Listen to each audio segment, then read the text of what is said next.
What is up, boys and girls, ladies and gentlemen, day traders, closet swing traders? Hope you guys are doing absolutely fantastic. Hope you guys are feeling good. Hope you guys are surviving the markets. We got AJ in the house. Good morning to you. Good morning to Amy, Andy, Bill, Brian, Jacob. Good morning, JT, Kevin, Lucian, Lydia, Marius, Martina, Renee's in the house. Good morning, Renee. We got Rick in the house. We got Rob. Good morning to you. Good morning to Wendy. All my people out of YouTube land.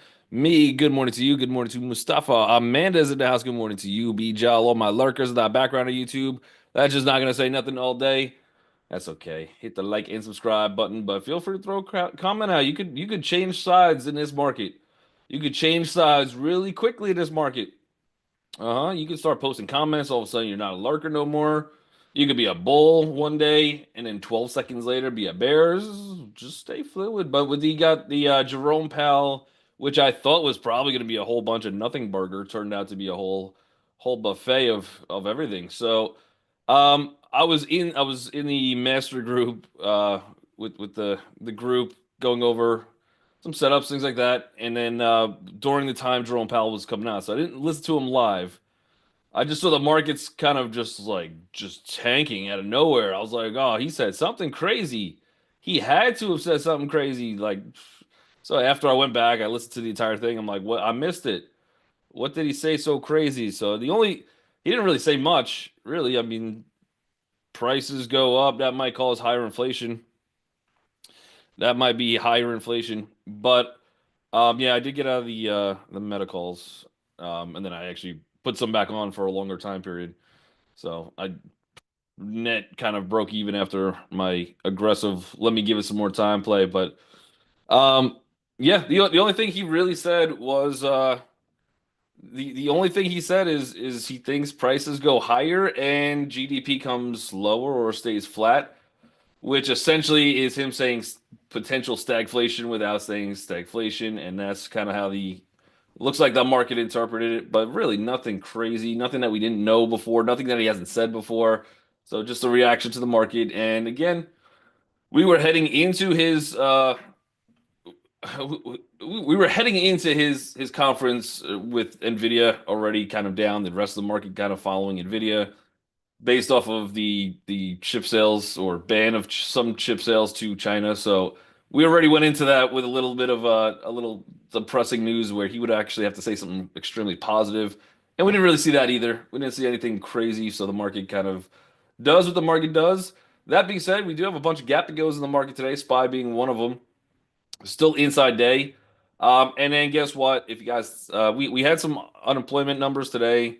Market rallied for like 12 and a half seconds on that, so nothing crazy.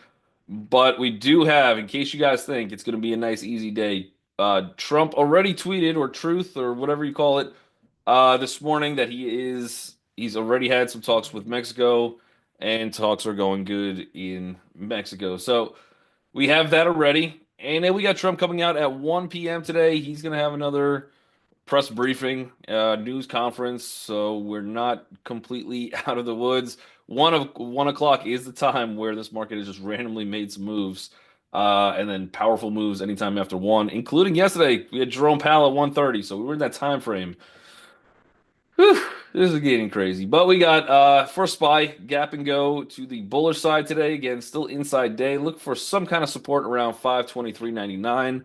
Look for your resistance around 531.60. We're pretty much smack in the middle of that. If we break down lower, if we break this 524, 523 zone, or high 523s, the next stop I got, we'll see if it holds. We did bounce off of it yesterday, but this is the Lux Algo one, so gives me a little bit of a longer time frame, but look for somewhere around 520.45 to hold. After that, I've got nothing. We've got free fall zone into like 511.75. We've got 506.59, and we got 498.70. To the higher side, you have a much tighter, a lot more areas to get some kind of stop. Not as much of a free fall. So you're technically still looking at a bearish play for better risk reward, but we'll see what happens. If we could get through this 531.60, that would at least set us up into 534.32, and then maybe you see 538.94, unless we see. Here's the other end of the shoe. So Trump could say something, And all of those levels I just mentioned could get wiped out, and you see like 460 today, or he says something amazing, and then you see 620, and all these levels are complete nonsense. The market is definitely moving on news. So as good as technicals typically work, in this market, mm-mm-mm. In this market, it is tough. It gets a little tough. We'll see. Very news dependent. And I think he was supposed to be talking about Italy today too. So I don't know if again we need some kind of confirmed news. The first couple will give us a pop. Anything after that, it's just the big ones. But we got the Qs is hanging out still. So again, gap and go still inside day candle. Nothing really amazing. I guess just with the gap and go, you probably want to lean a little bit more to the bullish side. Other than that, you got 445, 80 is your support. So if we start breaking that down that level, I would start to be under the consideration that it is a failed gap and go, and the fact that we couldn't get past our resistance for today, at least 449, 47. That's our first one. Means that it's probably sell the rip type situations. As you see on the other screen, SPY already kind of putting a decent sell candle. We shall see. Otherwise, if you do break that level to the higher side, you got 454.19, and then big one somewhere right around 458.65. So a lot of resistance to the higher side. You did get into the first support from yesterday. Problem is now that we hit that twice, essentially, that is a lot easier to break down. But that level would sit somewhere right around 437.15. Anything past that one, you're kind of back in the free fall mode. You got 428.75, you got 423.77, and then back all the way to retest this monstrosity of a candle back to somewhere around 421. I'd say about 420.89ish, somewhere around that zone. So we will see. Yeah, Lucian says he meets with Italy today. Yep. So I don't know if the press conference is directly related to Italy, but I do know he's coming out to speak, and that is going to put some some volatility into the markets. You got Bitcoin. Bitcoin is hanging out, nothing too crazy. Okay, location. So we did get our VPOC up so far for today. We'll see where this one closes, but we have big resistance, which we're slightly above now. You got 84,601. Looks like today we've already hit the 200 again. We have rejected that. The 200 has been proven to be a little tough. The one positive look to this chart, though, again, news could change a lot, but for now, it looks like we do have some kind of a almost pennant pattern flag. This is us getting above it. We will have to close above it, not be just absolutely taken back down and closing into this range back into this pattern. So we'll see. That might be good as the rest of the markets are closed, and crypto could still be moving crypto will still be moving over the Easter holiday. So the next 3 days, crypto markets are open as everything else is closed, and maybe that puts a little bit more volume into Bitcoin, and maybe we could get some kind of rallies in crypto land. We will see. All right, we got some tickers coming in. Uh, Trump is mad with Jerome. Yeah, he's been a little mad with him before. Just seeing if there's anything else we missed. News dependent on short-term economic policies, dependent on medium, long-term.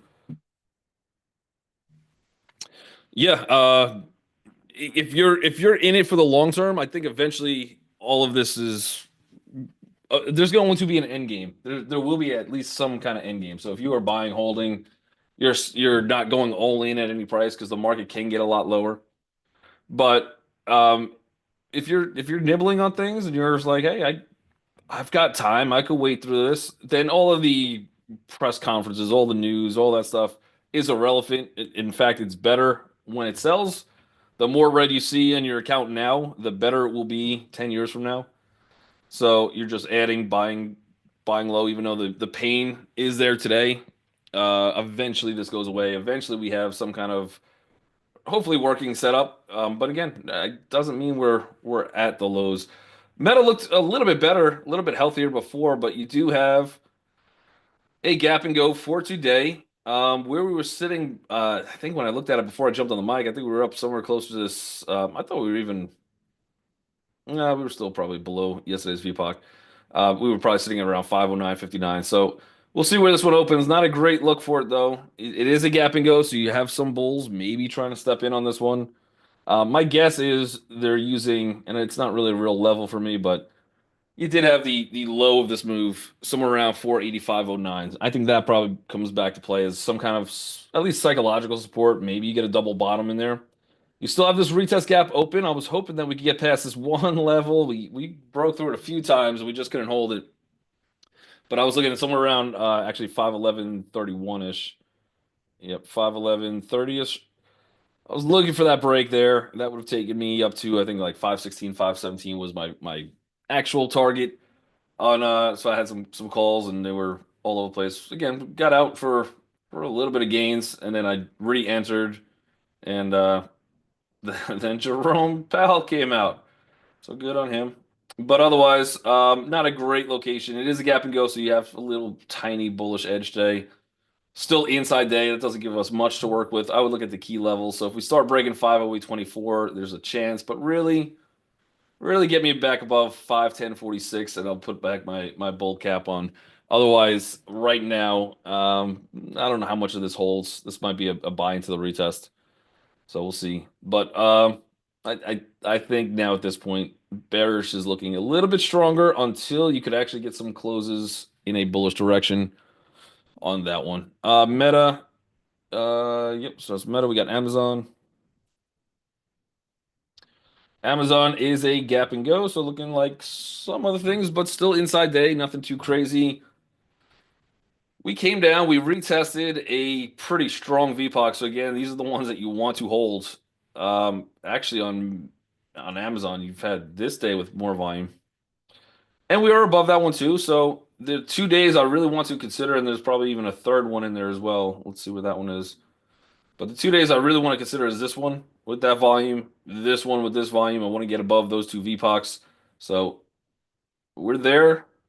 We're there. The other one I consider would be this one, and that's there. So not bad for Amazon. We are still above a lot of key support. We've retested them now all within one candle. So that looks good. Amazon might be a bullish play, but again, it's not probably going to be the easiest. You still have, it's not like we have an open field to play with on this one. I look for some kind of VPOC back to like 176.98 and then maybe get up to like 179.65-ish would be an interesting target for today. Unless again we get positivity, some news comes out and I don't know, higher than at that point. If it's good news, much lower. If it's bad, we've now retested all this. So if we get back down to these zones, it's going to be a little harder for us to hold it. And then we got a lot more room to the downside than we do to the higher side. And that's probably going to go with a lot of this stuff. But at least we came in, we retested, we held, and today we're opening above some key levels. So Amazon, we'll put this one a little bit higher on the list. We'll see what that one wants to do. I'm suspecting a little bit of chop so far in everything we looked at. The one that yeah, Wendy's got UNH out there too. So UNH they reported earnings. They missed on both fronts. I think they had a little bit of a poor guidance as well. However, not only that, but I think they were expected to have like a $24 move, so they 5x'd it. So if you had some puts on UNH, you got paid very well, going outside the standard deviations on where they were expecting this thing to come in at. I think we were a little bit lower a few minutes ago, so it started to fight back a tad. Let me see if this trading view wants to flip to a 3 minute or trading view is broken like the Medicaid system, Medicare system. Yeah, so we started to fight back a little bit. Down here somewhere, 465-ish. That was into a decent support zone. So I have somewhere around 465, 461, really 462.14. Somewhere down there is a spot that you look to hold after a massive move. UNH should not be moving like this. It should be more of a quiet play, even on earnings. It doesn't really get these type of moves. I don't know. I think if you're in this one, you're probably a long-term investor. I don't think even this big shakeup. I think you're like, man, this is awful. But I think it's more of a buy opportunity than not. And if you were one of the ones to short, which again, usually doesn't move that much, and a very interesting spot to short. where you're very close to the highs of that last pivot. If you're able to get a good risk reward and you got a short, you got paid very, very well on this one, and you're probably looking to take some profits. So I don't know. I think this one is probably not shortable. We'll see what happens, what kind of candles they give us at open. I think this is probably more of a buy opportunity or some shorts taking their profits. They should have a lot of them. So I wouldn't really continue to short. If this thing wants to come down a little bit more, get me closer to back to the 470 zone, 468, 469, that'd be a better spot to try. But right now, pre-market is waking up and you're starting to fight back already on this one. Lily is the inverse trade, LLY to UNH. Lily getting a nice little boost. Um, well, if I think UNH is probably a fade, I'm gonna have to probably also call this one a fade to the downside as well. You're at a little bit of resistance on this one. You are above all moving averages, which are very, very interesting open. So we'll see if there's anything sustainable here. Um, maybe get a little panic on UNH and the first candle is down, meaning that the first candle might be bullish on on Eli Lilly. But pretty interesting location we're opening, but we are at a little bit of resistance. If we could open a tad higher, so somewhere anywhere above 820.93, that would be my case. Maybe it's got some room in it, at least up to like 834.52 ish.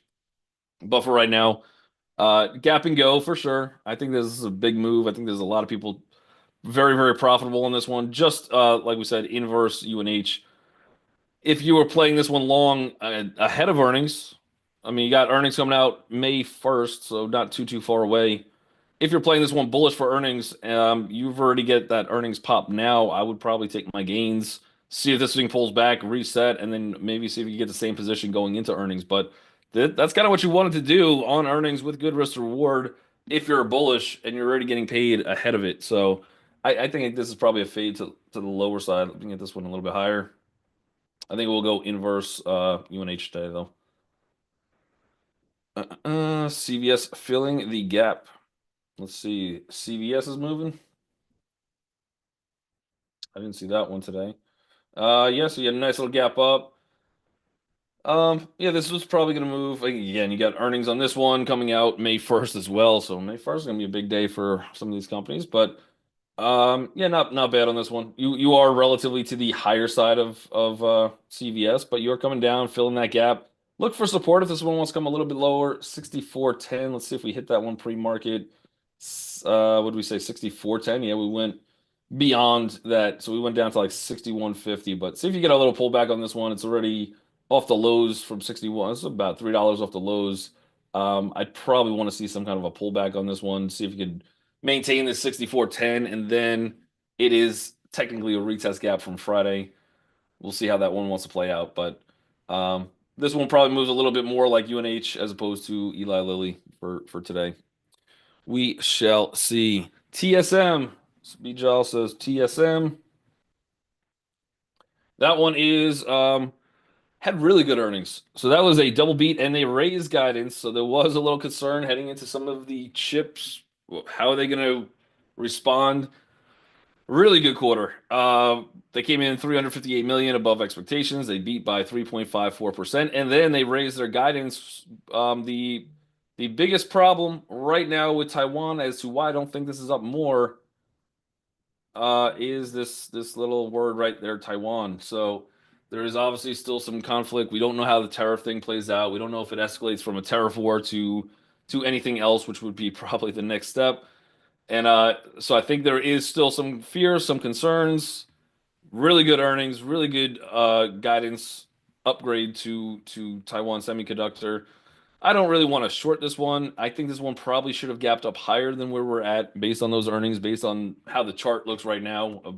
We are off the lows, and it's just not getting that push. So we'll see. Maybe it comes in, maybe does not today, but we got 157.21. That's my first sign. You start getting above that. Now we're finally clearing this pivot on relatively good news for Taiwan Semiconductors. Otherwise, technically right now you're opening into resistance and it is a retest gap. Look for some support. It's probably gonna be a little choppy. As soon as the bell rings, we'll see. But we got 155.89. If that starts breaking down, I would be looking for Probably a full-on retest on this one, 152.11. See if it gives back the gains pre-market. Otherwise, anything above, really about 157.60, we'll call it. That would maybe set us up to break this little bit of a downtrend and potentially gives us a little interesting buy spot for a little longer term.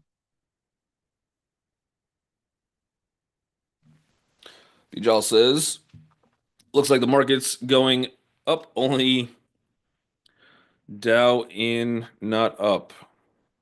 Yeah, I don't know what any of that means, Bijal, but I appreciate the comment. The markets are going, well, they were going down before, now they're going back up. But to be fair, that is what the markets do. It's different in this market because when it goes down, it's $12. When it goes up, it's 10. That's huge moves either way. We got Hood is, but nothing at the end of the day, nothing. We watched most of yesterday. And we're like, by the time we got off the mic at like 12 o'clock yesterday, 12 noon. So we had 2.5 hours of live market time. We're like, this market is at the same spot that it was when it opened. So we could have went to the beach, could have enjoyed our day. Nothing has happened. We got Hood is gap and go for today. Still inside candle, also opening at yesterday's resistance. So watch this spot. Again, a lot of these things are looking like this. 41.35. We can start getting above it. You do have room up to about 41.92, and if you can make an impressive push past that, next target takes you to, which it was probably a decent one, but slightly weak. 42.55. Maybe you can make an impressive move if you get above. Yesterday's range into like 43.56. Very, very high end stretch goal. I think 44.23 for today on Hood. But right now it's just hanging out. It's not bad. I do want to see it a little bit higher before I start getting bullish on Hood and see if we just get some chop probably out of the gate on that one. All right, we got UAL. Yeah, I was watching this one yesterday. UAL is a nice little gap up from yesterday. It was a retest gap. It's a retest gap, but at the same time, that's still inside day. I mean, my bad. Hold on. Yesterday was a gap and go. So yesterday was green candle. No, not bad. Yesterday was a retest gap. However, I don't really like that candle as much. I think this one should have played out more. I think the bulls should have probably been a little more excited. Um, to hop into this trade. They weren't. We ended up coming in for the retest. I think it's probably a wait and see from here, but it is an interesting spot. Back below the 20, not great. You are at that support of the retest, so somewhere stay above 67.01. I think that's your case for maybe some bulls want to come in. I think you have probably decent risk reward stops, probably somewhere below 65.44. If we start breaking that, I would just be out. Otherwise, to the bull side, if you are going to make a play on it, it doesn't look like there's too much to play around with here. But watch probably about 68.17. If you can start breaking that, it's got some hope that maybe reach like $70.31. For today, your max target, I mean, I don't want to say max target, but a really good target, a really good resistance, $70.83, which we have hit. We've rejected that one, and we're just kind of playing around in here. So again, if this one does not hold, if we cannot get above this little VPOC, kind of like what we showed yesterday, that would be a new lower low. Up in this zone actually gives you a really good spot to short, to just take a stab at it. So go short here. That's your stop, and then you have a lot of room to the downside. If you're hitting here, if you're hitting here, that's still probably about a 1.2, 1.4. If you're hitting here, that's probably 3 to 4 R's. So you have some room to the downside. It's holding up fairly well. And at open, that's a good location for bulls to step in, unless that VPOC from yesterday, 66.81, it starts to break down. So we will see. BJL says I'm getting 3.5 thousand in dividends a month, but the stocks are down. Depends on what you do with that. Well, depends on your lifestyle, I guess, BJL. But if you are in a position where you don't really need to touch the money, you don't need that money to live off of, it's a long-term account, whatever the case might be.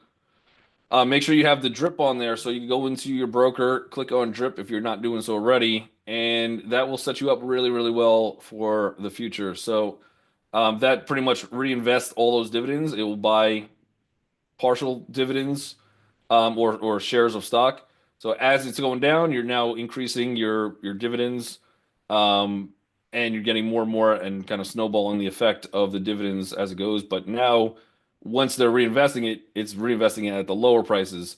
If you need the money, if you're living off the 3,500 a month, well, then there's not much you can do. Stocks are down, but at least you still got that income coming in, which is a nice feature as well. So, I it doesn't matter if the long term is down if you don't need to touch it today. If you don't need to touch it in the next 2 years, 3 years, 4 years, 5 years, and you're planning on long term holding, especially if you've already reinvested the money and you have other sources of income, you're trading, you're making money that way. This being red is actually good for long term investors. I know it's a tough concept to understand, but it's all dependent on when you need that actual money. So, but again, if you're like, man, I really need some cash right now, or in the next 5 years, I've got a big event coming up, or 2 years, big event coming up. I am looking to retire. I'm looking to do XYZ. I got a kid's wedding I got to pay for. Probably the market is not the best place to put your money, full on risk, because things like this could happen. So be cautious of your life events. Otherwise, if you don't have to touch it, then being red on positions is good. It gives you opportunities to buy in at lower pricing. And if you got dividends, they do reinvest at the lower pricing. So ultimately, those dividends start to look really, really good. Palantir is, you're saying, should I buy it at 93 or no? I don't know. Again, your time frame I think would be the key element to this question, but it's too high for me, so I'm not going to be buying it up here for a long term. We got earnings coming out soon, May 5th. If it comes out and runs up higher, I'm not even upset. I've had a really good move on this one. I'm all out of the position if those earnings come out bad or the market hates it or the market tanks or there's news and affects everything. Yeah, if this comes lower, I will be re-entering Palantir, but it has to come a lot lower from where it's at now. Otherwise, I'll sit on the sidelines for this one. But you got Palantir right now for day trade. Little iffy. Good location. It's open. It is a gap and go to the bull side. I would expect probably the bulls to step in as soon as the bell rings on this one. Looking for some kind of support around 94.35 to the higher side on this one. You got 96.73. We still have not gotten up to this $100.96 zone. So again, if you're looking for a trade, that's where I would target on this one. But gap and go to the bear side from yesterday. You did hit a little resistance. You're struggling around this $96 zone. So we'll see if we could buy it up here. That's the bell already. That's crazy. But see if that support holds for today. If it does, then fantastic. Otherwise, like I said, that is the morning bell. So make sure you guys hit that like and subscribe button. Keep in mind the U.S. markets are closed tomorrow, so I'm not going to be here. You could try to sign in if you'd like to, but I know I will not be here. Other than that, you guys are awesome. Have a good weekend. Have a good Easter holiday. We'll catch you guys on Monday. Later, guys.